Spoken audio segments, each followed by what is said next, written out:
So మొత్తానికి కాశీలో అడిగైతే పెట్టేశాను. తర్వాత ర్యాపిడో బుక్ చేసుకున్న రూమ్కి అయితే వచ్చేసాను.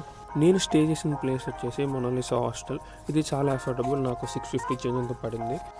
వాల్యూ ఫర్ మనీ అయితే అనిపించింది. మనకి హాట్ వాటర్ ఉంది అండ్ రూమ్ కూడా చాలా నీట్గా ఉంటాయి అండ్ మనకు మంచి వైబ్ అయితే వస్తుంది.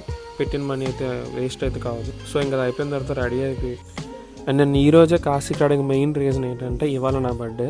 సో నేను నా బర్త్డేకి కాశీలో ఉందామని ఫిక్స్ అయ్యాను. సో అనుకున్నట్టే వచ్చాను అండ్ మీరు నమ్మరు, this is the best birthday of my life. Because నేను ఎప్పటి నుంచో నా ఓన్ మనీతో నేను ఎక్కడికైనా వెళ్ళాలి, ట్రావెల్ చేయాలని అనుకున్నాను. సో ఫైనలీ నా బర్త్డే కదా నేను ఫుల్ఫిల్ చేసుకున్నాను.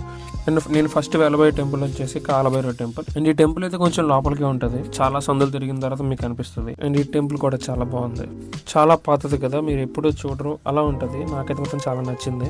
అండ్ అక్కడ ఆచారం ప్రకారం ఇలా మెడలో దండేస్తారు. అది అయిపోయిన తర్వాత నెక్స్ట్ వినాయకుడి గుడికి అయితే వచ్చాను. ఫస్ట్ కాలభైరవ తర్వాత నెక్స్ట్ వినాయకుడి టెంపుల్కి రావాలి, గుర్తుపెట్టుకోండి. అండ్ మీరు మనీ సేవ్ చేసుకోవాలనుకుంటే ప్లీజ్ ట్రై టు వాక్. మీరు వాకబుల్ డిస్టెన్స్లోనే ఉంటాయి చుట్టుపక్కల అన్ని టెంపుల్స్ కూడా. సో వాక్ చేయడానికి ట్రై చేయండి, మీకు మనీ చాలా సేవ్ అవుతుంది. అండ్ దారిలో వస్తున్న కనిపించిన ప్రతి స్వీట్ నేను తిన్నాను. నేను 1 monthలో తినే స్వీట్స్ అన్ని కలిపి ఒక రోజులోనే తినేసాను, అన్ని తిన్నాను. అండ్ తిన్న ప్రతి స్వీట్ కూడా చాలా బాగుంది. అండ్ స్వీట్లన్నీ తిన్న తర్వాత నెక్స్ట్ వెళ్ళిన ఘాట్ వచ్చేసి మణికర్ణిక ఘాట్. బట్ ఆ ఘాట్కి దారిలోనే ఇక్కడ బ్లూ లస్సీ పాయింట్ చాలా ఫేమస్ వారణాసిలో. సో ఇంకా అది అనుకోకుండా కనిపించింది. సో ఇంకా లాగిన్సాను ఒక లస్సీ.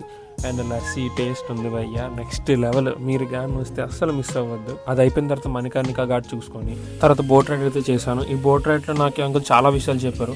అవన్నీ నేను ఇప్పుడు ఒక వీడియోలో చెప్పలేను, వేరే వీడియోస్లో మీకు అవన్నీ చూపిస్తాను.